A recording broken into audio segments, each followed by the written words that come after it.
Hello, and welcome to Recapping with Delora and Ashley. Please follow us on Instagram, Facebook, and Twitter at Recapping Podcast. Also, rate, review, and subscribe to our show on your favorite podcast platform. We're on all the things. We want to hear your thoughts on the movies and shows we review. Leave us a comment on Apple Podcasts or our YouTube channel, and we will read them during the show. Or reach out to us on social media. We love talking all things entertainment and pop culture with you. Thank you guys so much for listening. Thank you. Well, hello, Delora. It is Christmas time, and we are recapping a Christmas film. So 'tis the season. How you feeling? How you living? Oh, I'm happy. I'm excited. It's the most wonderful time of the year, Ashley. We are being so cliche right now, but absolutely it is.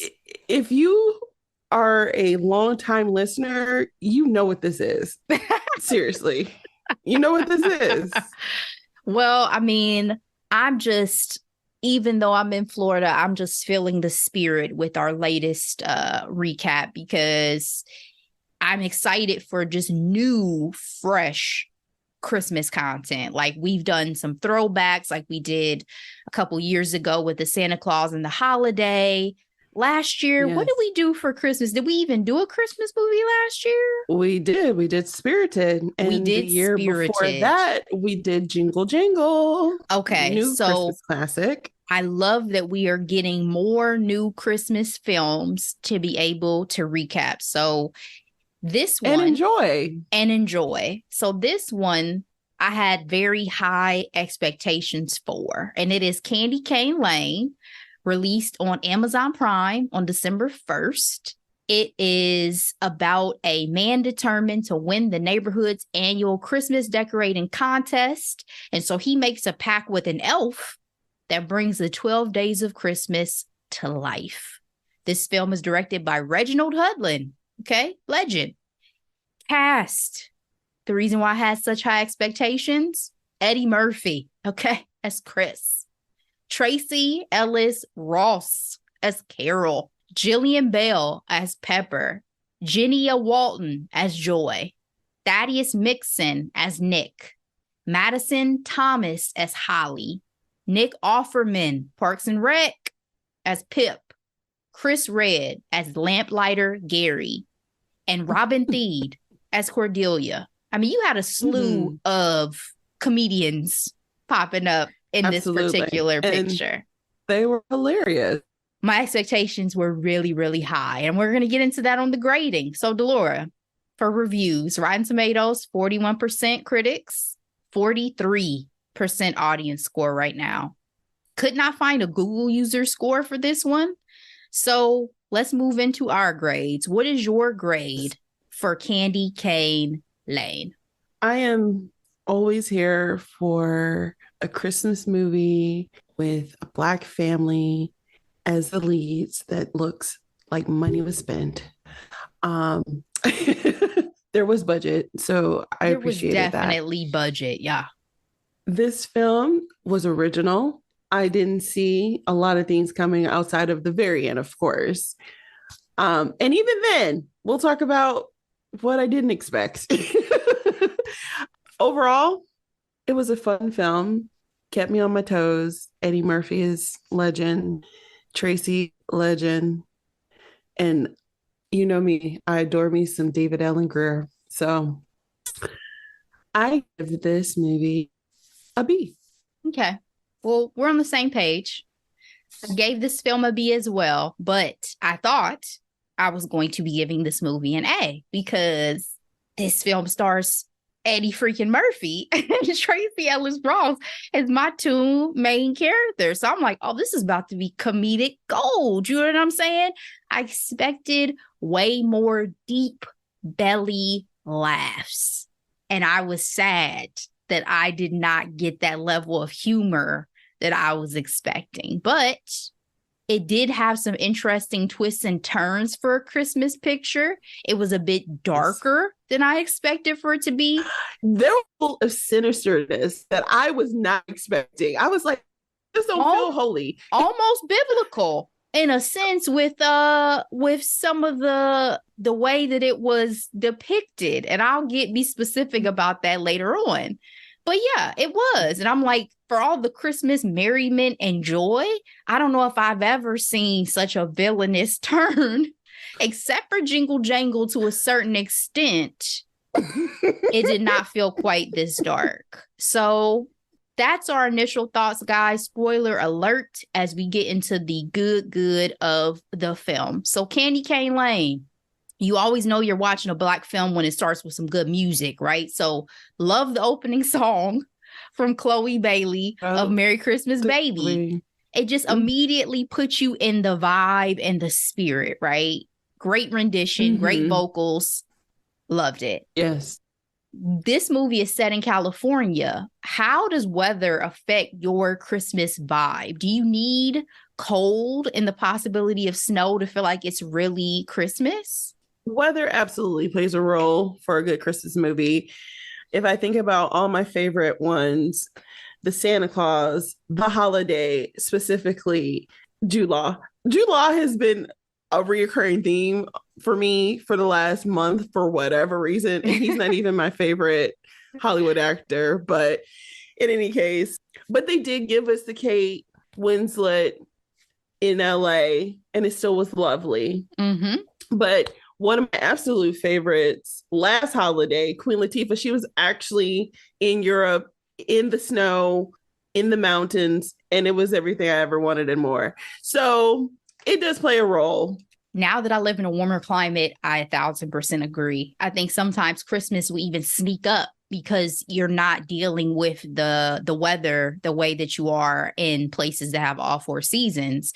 And so having grown up in the snow, in that feeling, in the, we're going to drink some eggnog and some hot chocolate and all these things. And the way I think also it's depicted in media, Christmas is always depicted usually around colder temperatures and that type of weather. So it's just like ingrained in you that like, yes, Christmas, snow, presents, just certain memories are locked in. So I definitely think it makes a difference too. But as we see, the California people ain't letting the nice weather stop them from being fully in the spirit, right? Because when we meet Chris, played by Eddie Murphy, he's huge into it. He's even hand carved all of his outdoor decorations. How long do you think that took over the years to hand carve out of wood all these outdoor decorations? I used to have a director who would buy one piece of Amish furniture a year. And so over time, his entire dining room was like Amish well-crafted furniture, right? It definitely took him years, probably before the children, to build that type of collection. It was quite impressive, by the way. It was impressive, but has not been flashy enough to get him to win their annual neighborhood decorating contest. He has a years-long rivalry with the house across the street, and their little inflatable decorations have won 4 years in a row. I would be pissed. Let me tell you, I was having a conversation with someone the other day about it too. When it comes to Christmas decorations, when all you do are inflatables, it's giving lazy to me. It's like, where's the actual work? And it's tacky, it's cluttered. It's a no for me. It's a no for me too. Of all the houses that we'll see later on, I was like, how are y'all winning year after year? Like, this is terrible compared to the effort that some of these other people put in. Exactly. So along with Chris being really into Christmas, him and his wife are also into crushing their children's dreams because their oldest daughter across the board wants to go run track for Notre Dame. Thumbs down for them on that. They're USC alums and diehards. And are like, what are you saying? Because Notre Dame is a piece of shit school. Okay. And their son, no. Why are you so I know, because I'm like, no. Do you have some secret rivalry that I don't know about? I'm saying they are saying it as if Notre Dame, like that piece of shit school over there, like it's Notre Dame, okay, Rudy, and their son wants to be a musician. I have never seen a parent go this hard against their kid. Talking about, name me a tuba player who's made it. Name one. Exactly. Stick to math. I was like, damn. Like no level. That was rough.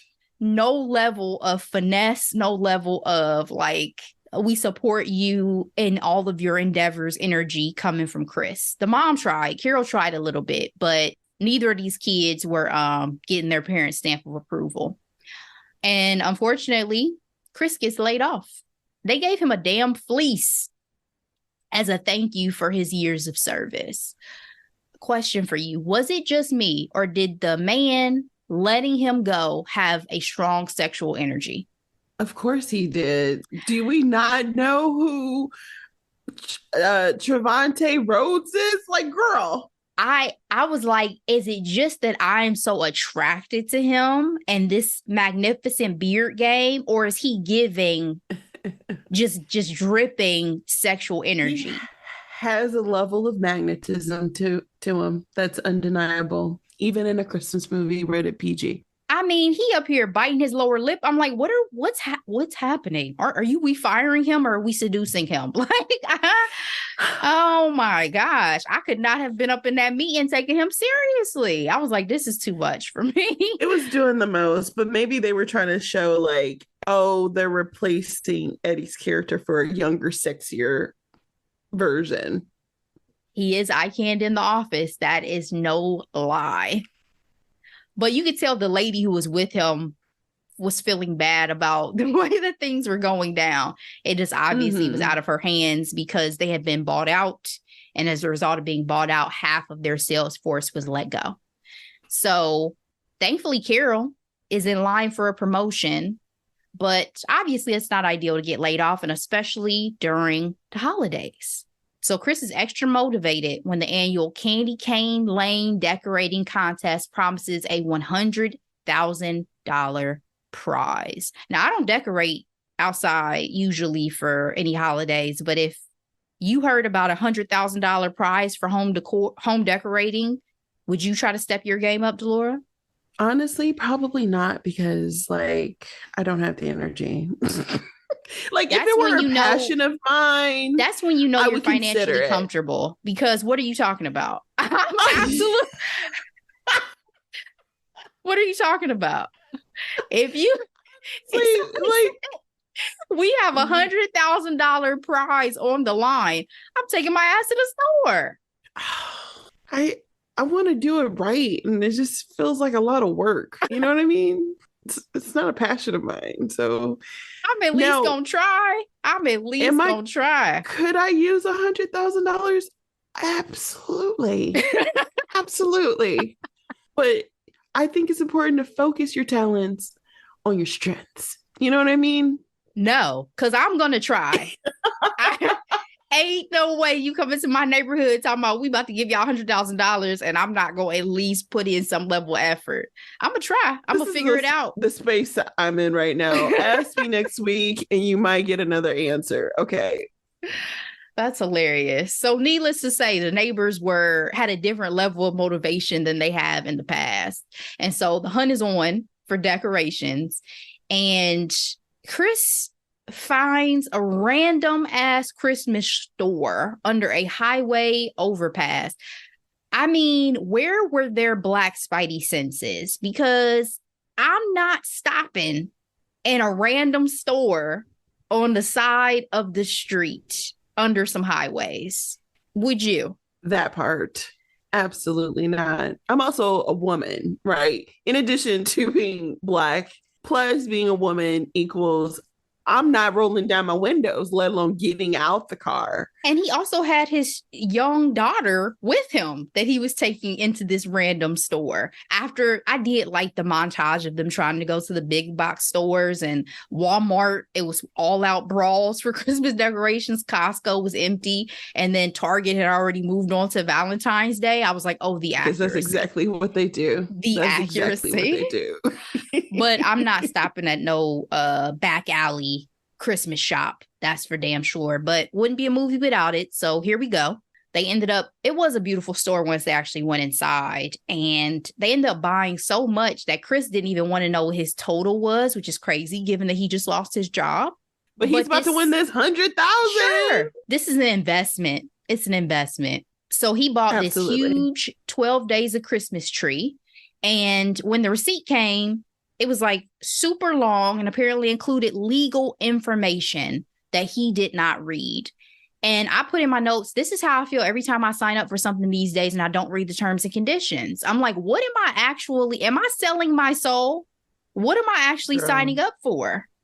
Would you have read the fine print on a receipt at a store? It was definitely giving CVS and or Walgreens. But where are my coupons if it's all that? But when she told me I didn't have to, I would have been like, let me just go ahead, take a quick peek. I don't understand what you mean by legal mumbo jumbo. What type of legal information could have been on a receipt for Christmas decorations? That would have been my question. But I don't think most people would have thought about needing to read a receipt from a store. So he signed it and moved on with his life, and the competition ensues. Did you have a favorite of the homes that we see that are a part of the Candy Cane Lane competition?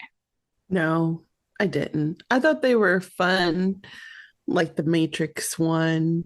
That was a lot of fun, but no. My favorites were between the Matrix house and the LAX house. Like, I thought both of them were dope.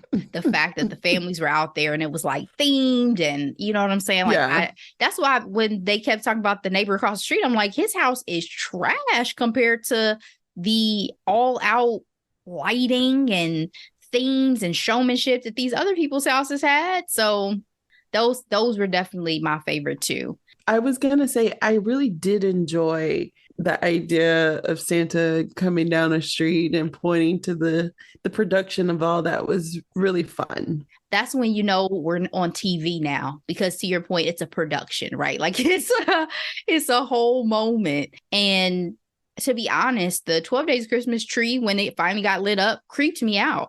I was like, this looks like it's either about to explode or it's trying to open up the gates of hell. Like, I don't know what this tree is doing. It was a little weird, but one of the notable first times I laughed was when it was giving Richard Smallwood's Amen. Amen. Amen. It's crazy. I was like, oh, this is so Black, because I don't know any other movie that would have incorporated this particular Amen. It was so over the top, right? And so they were a shoo-in and like the house to beat because of the showmanship of that freaking tree. Us being creeped out was justified the next day because all the ornaments disappeared.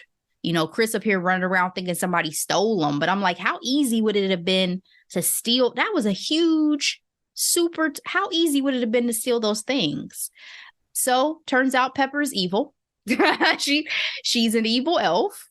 We hear this whole spiel about Pepper and the fact that she was once Santa's favorite, but her standards were impossible to make the nice list. So Santa demoted her to cleaning the reindeer stalls. And so she decided to quit.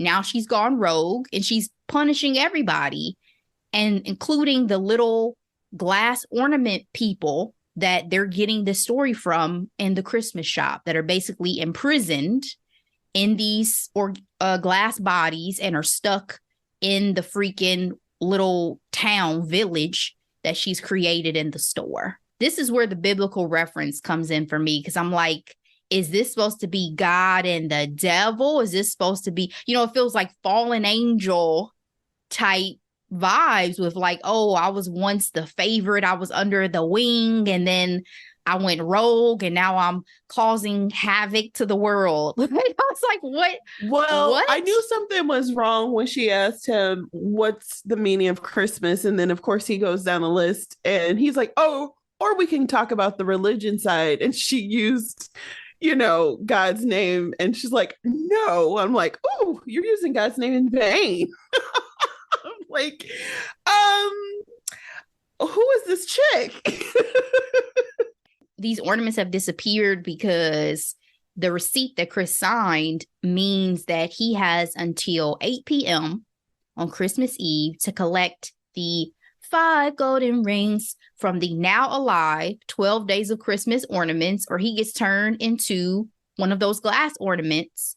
All those people have failed their version of these tests, right, that they were put through. Chris decides to steal, or rather rescue, the little glass people from the Christmas shop to help him figure out how to get these golden rings and win the day. The whole family ends up getting pulled into the shenanigans of getting the rings. Did you have a favorite amongst the interactions with the 12 Days of Christmas ornaments? It's definitely the Lord's Leaping, because I was not expecting that at all. I was like, excuse me? Exact same for me. I loved the scene with the 10 lords leaping at the track meet. But why were there not 8 maids milking? Why was there only 1 maid? Yeah, and it was so funny when they were talking about pipers piping. I was like, there were no pipers piping, and in my mind, I was thinking of smoking pipes, not musical not pipes. The bag. And I was like, oh, wait, that was there. What was I thinking? And then it was funny with the 4 calling birds. I was like, oh. I didn't put it together till the daughter said it. I was like, oh, because I got all the other ones. As soon as he went to the back of the house, I was like, 10 swans are swimming, 6 geese, or 7 swans are swimming rather, 6 geese are laying when the geese were, tossing down on her when she was running into work. I got everything else. But again, where are my 8 maids and milking? If we're going to stick to this cliche in this song. But that was a scary part, low key, too. Chick out of nowhere showed up with a cow. Tried to kill the child. Putting the milk in the face, that's a lot. Tried to kill that child. But the 10 Lords of Leaping were dope. They had a little bit of a Captain Hook vibe to me or something. I was like, did they? It was like Lost Boys. Definitely martial arts, right? But yeah, it was cute. It was cute. I enjoyed them a lot. So I know we talked about that $100,000 prize. All of the things that they've gone through. And it turns out it was not a check that they were going to be getting for $100,000. It was gift packages that were mainly tacos. How upset would you be? I would have been crushed. It was giving, when you used to win prizes on the back of the cereal boxes, it's like, you can win this, but then you look really hard. It's like you have to collect so many of these tags of cereal, mail it in, postmark it for a certain day. It was like all these caveats. And I'm like, but I wanted to win this prize on the back of the cereal box. You know what I'm talking about, right? Yeah. My first thought was timeshare, like presentation. Like you go to a timeshare presentation. They're like, we'll give you a full trip. We'll give you this. Monopoly at McDonald's. That was you remember that rigged. Back in the day? There was a whole documentary about the rigging of the Monopoly. Sure was. Yeah. Quite fascinating.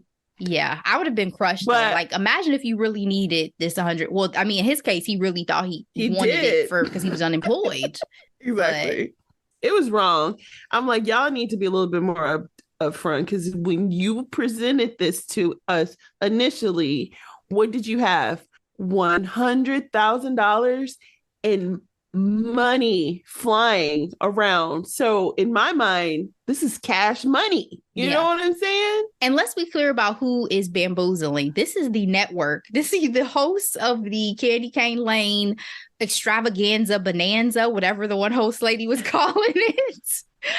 They were the ones who, or she was the one who was initially saying that it was 100,000. And even the other host was like, wait, it's not cash. You know, he was just as bamboozled as the audience was. What'd you think of their dynamic? Because there was a lot of tension between them and these broadcasts they were doing together. So, two things. One, you should have known it wasn't real, because who is that cable station? And we know cable stations don't have that type of money anymore. Prism, I think, was their name. I'm like, what? No. And the relationship was hilarious, because obviously he was the, what they call it, the straight lace one, and she just did her own thing. So honestly, he made her funnier because he did not know what was going on, and she obviously didn't either. Well, the fact when her cousin showed up, yes, I was gonna say so that funny. That was when we should have known that this wasn't for real. When they were supposed to have a meteorologist, and she got her cousin on here, played by the hilarious DC Young Fly. DC Young Fly gave me the most laughs out of anybody in the film. As he's a quote unquote influencer, and he on here talking about, I told y'all such I was gonna get on TV. Like, what's happening right now? What's going on? How did no one else know that he had a mic and he was mic'd up and ready to go? Whenever he said something, he had this little laugh, like that just took me out every time, because it was like he was just so excited to be on TV somewhere.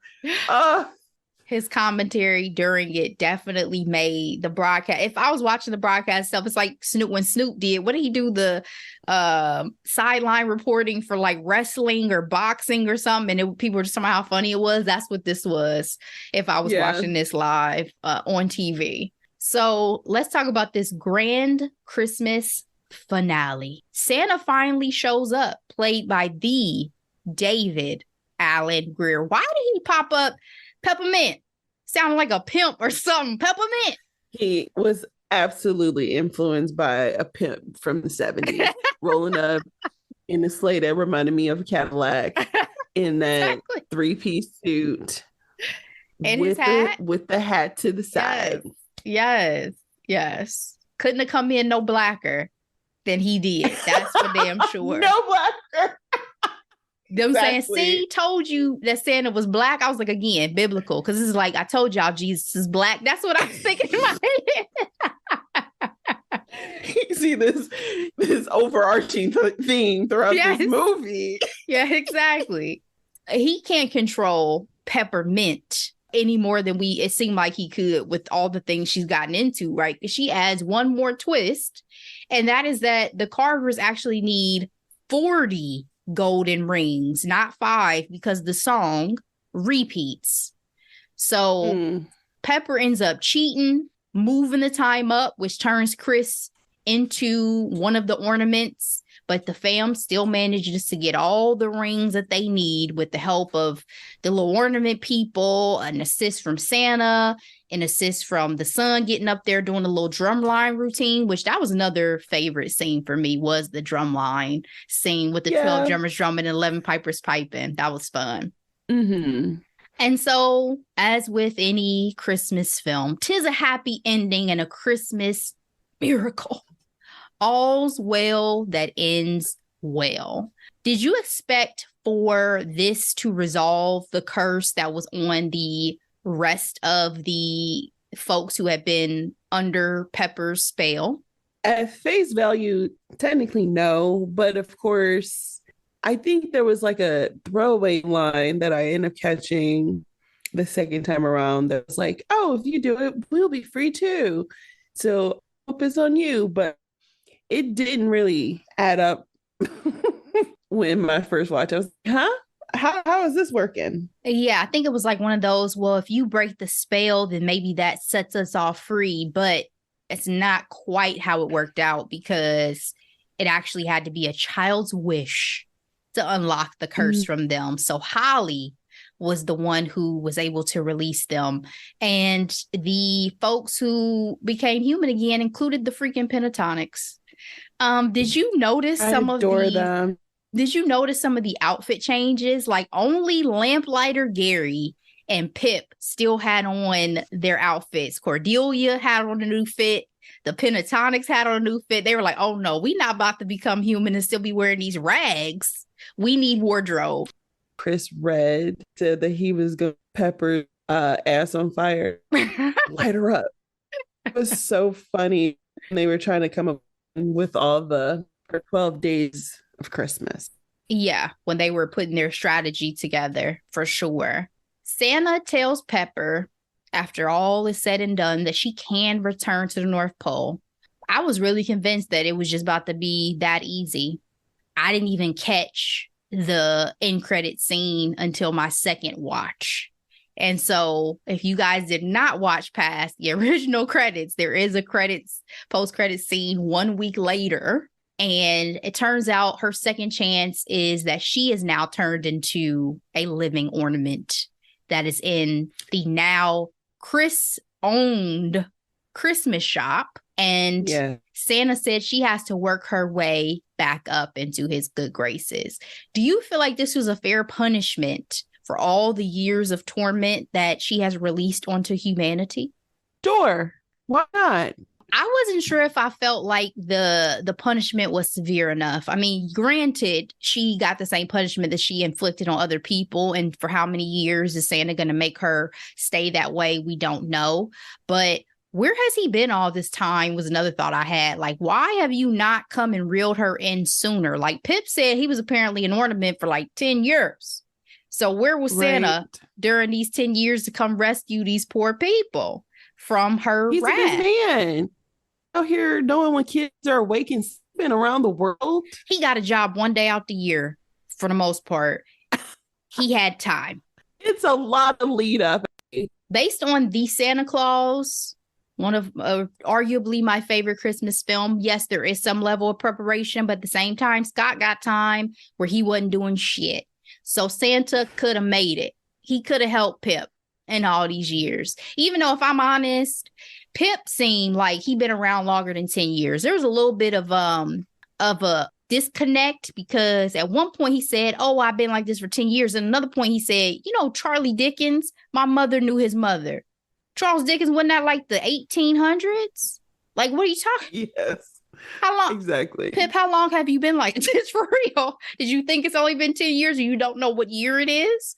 You know? So interesting. But overall, Delora, give me your final thoughts on Candy Cane Lane and this addition to the Christmas canon of holiday films. This was a fun ride. I love Eddie Murphy and his family movie bag, especially whenever he's as a young kid. I just feel like it's always gold.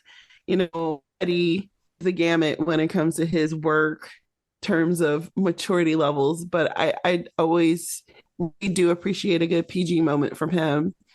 Love the idea that he and Tracee got a chance to work together. I did have to Google their ages because I'm like, hopefully this isn't one of those things where he's outrageously older than her and she's playing his wife, but they're only 10 years apart. Okay. They're 10 years apart. I didn't think so. It could have been worse. And so therefore I'm like, oh, it's okay. Because can you imagine how long he's probably known her being Diana Ross's daughter? Right. Yep. Facts. You know what I mean? Facts. Because he's been famous for a long time. He has. Them's the facts. That's a great point. And he looks amazing. Can we talk about that? He looks amazing. I mean, I have no doubt. To your point, he's been famous a long time, which means he's been rich for a long time. What they say, you're not ugly, you're just broke. Flat out. Jeff Bezos. Again, I can't believe he had a whole spread on Vogue, but I digress. The glow up of so many people, and it can be subtle. It's, all of a sudden their teeth have changed. All of a sudden their hair is looking a little different. All of a sudden, so you see a little tweak here, a little tweak there. Oh, fashion, the fashion. 10 years later, Helps. you like, God damn, look at how they used to look 10 years ago. It's like, it's subtle. And then you just look back and it's like, wow, what a progression, right? So absolutely, none of us are ugly. We just need a bigger budget. So, and better resources. So my final thoughts on this film, again, I think I unfairly went into it with very high expectations. This is not your standard cinematic film. This is a Christmas film. So yes, there's going to be some cheesy moments. Like I felt like the wrap up with both of the kids was fairly cheesy with, oh, let me just take a minute to look at my son. And now I see how gifted you are. Oh, my daughter's running. And all of a sudden she runs somehow into a track recruiter from North Carolina. Corny, but it is a Christmas film and these things happen. I enjoyed, to your point, the originality of the story, the fact that we got some things in a Christmas movie we have not seen. Is this going to be one I return to annually? It is not, but enjoyed it for the ride that it was. That's it. That's all. That's all. Guys, thank you for sticking with us for this recap of Candy Cane Lane. We cannot wait to hear your thoughts about it. Shoot us a message and let us know, or share a comment. We appreciate it. Delora, it's time to move on to our hidden gems for this week. What you got for the people? As I promised previously, it is a Brandy themed hidden gems. First, with her latest movie on Netflix, rated PG, Best Christmas Ever. It is a family comedy romance that took a bit of a turn. Let's talk about, again, original content. I appreciate these new ideas. It didn't feel so repetitive like we're always seeing in Hollywood. Is it the best movie of all time? Absolutely not. But if you love a good cheesy Christmas movie, this movie is for you. And the one thing that I love about Christmas time, I love a Hallmark moment or Hallmark adjacent, and this is one of them for sure. And Heather Graham's still out here working. Do your thing. It's still working, and Brandy did her thing. I love when Brandy's acting. So, and her husband, one can forget that Brandy's been doing this for a long time. And she's a professional. Like, duh. Yeah. The playoff of Brandy's husband was a lot of fun too. I thought that was really funny because he's like the suave debonair. My second hidden gem is Brandy's Christmas album. When I tell you the joy I had when I found out that she was recording an entire Christmas album, I was like, finally, why are we getting it now? But I'm happy we're getting it at all. She sounds amazing. It's again, a lot of fun. My favorite song so far is the Christmas song. And yeah, that's all I got. How about you, Ashley? So we have a shared hidden gem with the Christmas album from Brandy. I also, when I originally posted about it, was like, I feel like, how has Brandy not had a Christmas album already?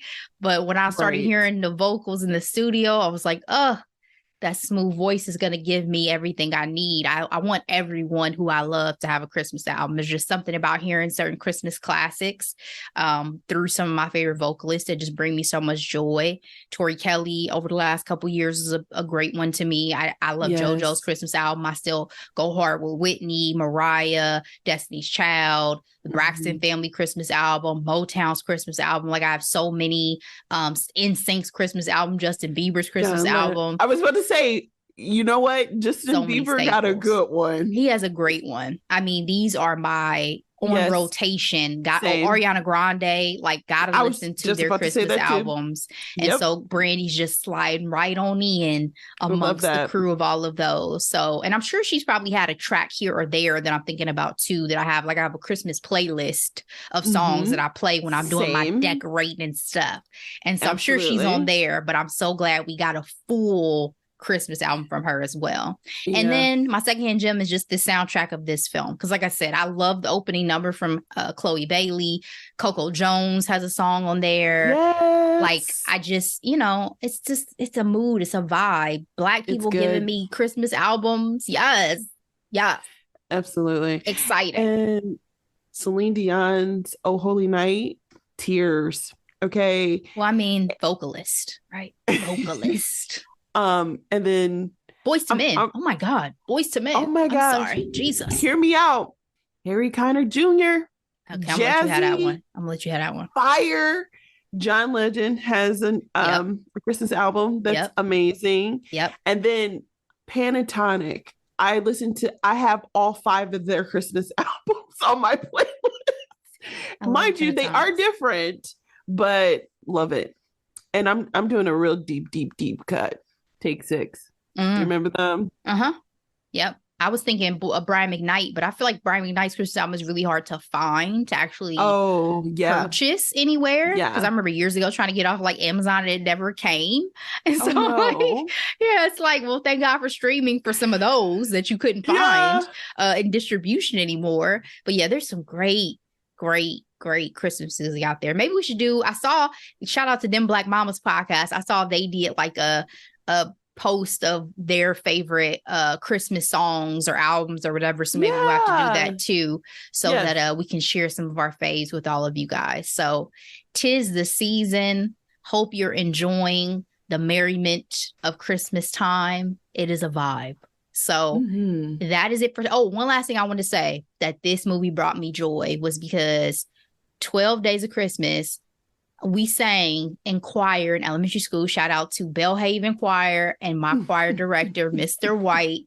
I was over here doing the dance that we did for the 12 Days of Christmas song throughout this movie. And it just brought me so much joy. There was a dance because we were in choir. So we did, as a choir, sopranos, altos, tenors, we went and did shows at different places, and we had a dance for the 12 Days of Christmas. So I was here doing that dance as I was watching this movie. Wow. Such nostalgia. So thank you for that, Candy Cane Lane. And that is it. That is all today, guys. Thank you so much. We'll be back for 2 more shows. In fact, 1 more recap. So look forward to seeing you guys then. Please share this episode with your friends, family, loved ones. We so appreciate it. We will be back. In the meantime, as always, be blessed. Bye.